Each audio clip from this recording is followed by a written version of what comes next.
नमस्कार। सबसे बड़ा सवाल देख रहे हैं आप, मैं हूं आपके साथ पूजा। अरविंद केजरीवाल अब चारों तरफ से फंस चुके हैं। जितना ही वो विपक्ष के नेताओं से मुलाकात कर समर्थन जुटाने की कोशिश कर रहे हैं, कुछ काम नहीं आने वाला, क्योंकि ऑपरेशन शीश महल के जरिए ऐसे ऐसे राज खुल रहे हैं जिससे केजरीवाल बाहर नहीं निकल सकते। अब तो वीडियो सबूत भी सामने आ चुका है। यह भी पता चल चुका है कि केजरीवाल अपने भ्रष्टाचार के सबूतों को मिटाने की कोशिश में लगे थे। साथ ही ट्रांसफर पोस्टिंग के मामले में एलजी ने भी सीएम अरविंद केजरीवाल को साफ संदेश दे दिया, अधिकारियों को खुली छूट दे दी। उपराज्यपाल ने अधिकारियों से साफ कहा है कि अधिकारी बिना किसी डर और दबाव के काम करें।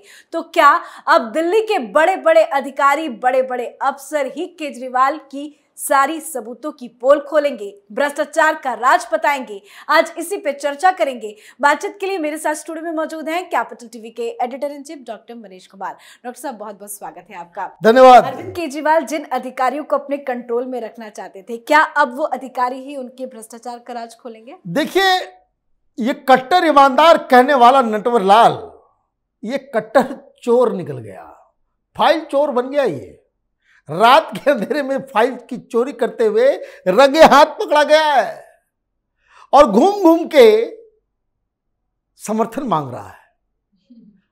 ये अध्यादेश, ये ऑर्डिनेंस के खिलाफ नहीं। भाई बहुत ज्ञानी हो गए ये लोग, पढ़े लिखे। भाई बताओ, ऑर्डिनेंस कब इलीगल हो जाता है? ऑर्डिनेंस आसमान से गिरा है, पाकिस्तान से आया है, चीन से आया है, कि वाशिंगटन पोस्ट वाले ने भेजा है। ऑर्डिनेंस जारी करने का अधिकार चुनी हुई सरकार के पास है। ये फ्रॉड घूम घूम के कह रहा है कि चुनी हुई सरकार, अच्छा तुम्हारी चुनी हुई सरकार है और मोदी सरकार चुनी हुई नहीं है, बैकडोर से आई है। दिल्ली में चुनी हुई सरकार, भाई दिल्ली में ही केंद्र सरकार रहती है। अजीबो गरीब लॉजिक। दिल्ली पे अधिकार पूरे देश का है, पूरे देश का है। बिहार के लोगों का जितना अधिकार है, तमिलनाडु के लोगों का जितना अधिकार है, मणिपुर के लोगों को जितना अधिकार है, दिल्ली के ऊपर उतना ही अधिकार दिल्ली के लोगों का दिल्ली के ऊपर अधिकार है, क्योंकि ये देश की राजधानी है। कहानी बना रहे हो, बनना है प्रधानमंत्री, है ना? अंदर जाग गया है मुंगेरी लाल के हसीन सपने। तो कैसे क्या किया जाए, लोगों को इकट्ठा किया जाए? देखिए, हमेशा जब बोलेगा ये भाई, अगर आप पीड़ित हो, आप जाओगे ये कहोगे भाई मेरी मदद करो, ऑर्डिनेंस आ गया, मेरी शक्ति छीन ली गई। लेकिन ये यहीं पर नहीं रुकता। जब भी ये बात बोलेगा, अगला सेंटेंस ये कहेगा कि अगर सब लोग साथ आ जाते हैं तो मोदी हार जाएंगे, 2024 में नहीं आएंगे। तो इंपॉर्टेंट क्या है? पहला हिस्सा नहीं, दूसरा हिस्सा। केजरीवाल को मैं नजदीक से जानता हूं, उसके क्रियाकलापों को हम बहुत अच्छी तरीके से समझते हैं, तो एग्जैक्टली मुझे समझ में आता है कि क्या इंपॉर्टेंट है। ये अपॉर्चुनिस्ट नंबर 1 है। सत्ता और सियासत के लिए अपनी बात को अपने हिसाब से मोड़ने के लिए ये ऐसा व्यक्ति है जो कुछ भी कह सकता है, कुछ भी कर सकता है। और इसके जितने चट्टे बट्टे हैं, आप देखिए, एक वीडियो मुझे दिखा, ये कोई पॉलिटिकल कीड़ा बड़ा अच्छा कंपाइल करता है। ये संजय सिंह का बयान है, जरा देखिए, सुनिए। क्योंकि आज पूरा हिंदुस्तान चंद परिवारों के कब्जे में है। चंद परिवारों ने देश की राजनीति पर कब्जा कर लिया है। पूरब से लेकर पश्चिम तक, उत्तर से लेकर दक्षिण तक चंद परिवारों का देश की राजनीति पर कब्जा है।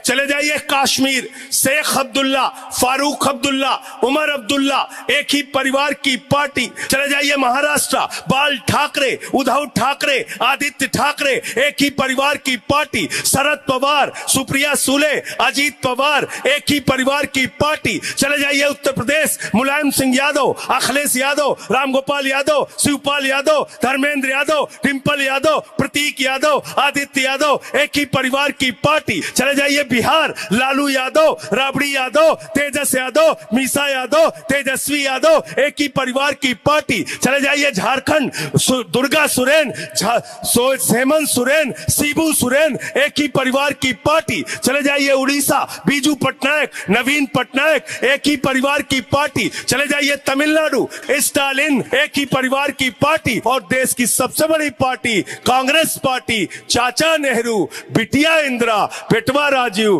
बेटवा संजय, बहू सोनिया, बेटवा राहुल, बिटिया प्रियंका, दामाद वाड्रा, एक ही परिवार की पार्टी। पार्टी कहां है बताओ? ये गुजरात के इलेक्शन का है, अभी ज्यादा दिन हुआ नहीं है। यह आप देखिए किस तरह की गिरगिट किस्म की राजनीति करता है। गिरगिट में शर्मा जाए, केजरीवाल को खड़ा कर दो, गिरगिट खड़ा कर दो, गिरगिट बोलेगा कि भाई हम तो ज्यादा सूरवीर है, ये कमाल के लोग हैं ये। भैया आप कभी सुने दुनिया में क्या आप जिसको, जिन लोगों को गालियां देते देते देते देते आप राजनीति के इस मुकाम तक पहुंचे हो, उन्हीं के पैर जाकर के पकड़ रहे हो? और नटवर लाल की खासियत यह है कि सब आगे आकर के उसको समर्थन भी दे रहे हैं। आप ये समझिए कैलिबर का काम है, ये छोटा मोटा काम नहीं है कि आप किसी को, आप कभी ट्राई करना, पिट के आओगे हर जगह से, दोस्तों में, ऑफिस में, कि सबको आप गालियां दो और मदद मांगो और सब लोग तुम्हारी मदद करने आ जाए, कोई नहीं आएगा। तो you need to be a person of Kejriwal's calibre कि आप गालियां भी दें और वो समर्थन देने के लिए भी आ जाए। भाई ये देखिए शरद पवार बेचारे, बोलो कि सब भ्रष्टाचारी नंबर 1, इसको तो जेल में होना चाहिए। एक और वीडियो देखिए सोनिया गांधी को किस तरह से ये गालियां दे रहा है। धोखा हो गया इस देश के साथ बहुत बड़ा। बंद कर दो सीबीआई, बंद कर दो एनफोर्समेंट डायरेक्टोरेट, बंद कर दो सारी जांच एजेंसियां, बंद कर दो एसीबी। अगर तुमसे जांच नहीं होती तो जांच करानी है, सोनिया गांधी को गिरफ्तार करो, 2 दिन उसका इंटेरोगेशन करो, देखो पता चल जाएगा किस किस ने रिश्वत लिया और किस किस नहीं। आप बताइए, ये सोनिया गांधी को अरेस्ट करवा करके ये कह रहा 2 दिन उसको पूछताछ करो, टॉर्चर करो, अपने आप सारा घोटाला। तुमको कितने दिन के लिए पकड़ा जाए कि शीश महल का सारा घोटाला सामने आ जाए? और आप एक्सपेक्ट करते हो कि कांग्रेस पार्टी खड़ी हो जाए? और ऐसे राजनीति में ऐसे लोगों की जमात खड़ी है देश के अंदर में कि जिन्होंने राजनीतिक अपॉर्चुनिज्म के लिए अपनी सारी मान मर्यादा, कोई तुमको चोर कहता है, उचक्का कहता है, भ्रष्टाचारी कहता है, जेल में घुसड़ने की बात करता है, तुम उसके साथ बैठ के फोटो खिंचवाओगे? राजनीति इतनी बेशर्म हो गई है। लेकिन यही कहानी है, होना जाना कुछ नहीं है, कुछ नहीं होने वाला।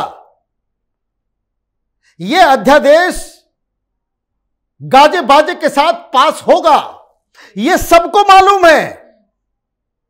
फिर भी सब इस नटवर लाल के जाल में फंस गए। भाई करे तो करे क्या? कांग्रेस पार्टी की सिट्टी पिट्टी गुम है। सवेरे सवेरे परसों जो है वो लिख दिया कि भाई हम कल जाकर के बात करें। कल उसने ट्वीट कर दिया कि हमने वक्त मांगा है, अब वक्त नहीं दोगे तो जाओगे।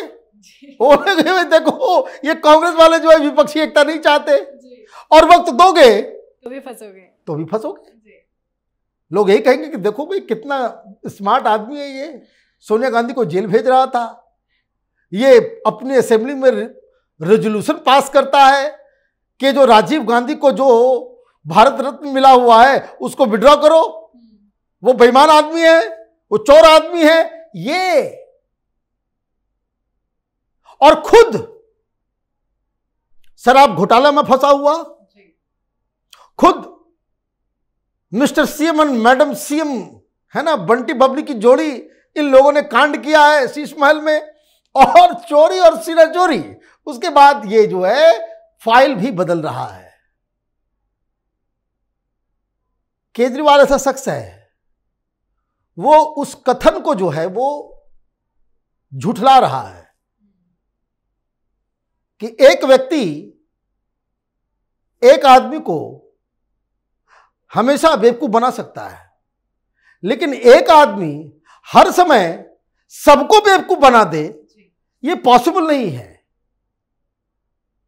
ये हिंदुस्तान की राजनीति का नटवर लाल उसको भी पॉसिबल कर रहा है। दिक्कत क्या है? दिक्कत विपक्षी पार्टियों में है। इनका जो अनप्रिंसिपल्ड वैचारिक हीनता, वैचारिक दरिद्रता, उससे ये जो ओतप्रोत पार्टियां हैं जो सिर्फ माल कमाना चाहती हैं, वही लोग इकट्ठा हो रहे हैं। ये कहानी अली बाबा 40 चोरों की बन रही है। अली बाबा कौन है और 40 चोर कौन है, ये आप डिसाइड कीजिए। बहुत बहुत धन्यवाद बातचीत के लिए। धन्यवाद। तो केजरीवाल शीश महल के खुलासे से बुरी तरह से फंस चुके हैं। अब उनकी कोई भी नौटंकी काम नहीं आने वाली। जितना भी वो विपक्ष के नेताओं से मुलाकात कर ले, कुछ भी नहीं होने वाला। और अब दिल्ली के एलजी ने भी अफसरों को खुली छूट दे दी है, जिससे केजरीवाल का काला राज जल्द सामने आएगा। आप अपनी राय कमेंट करके जरूर लिखें। देखते रहिए कैपिटल टीवी। नमस्कार।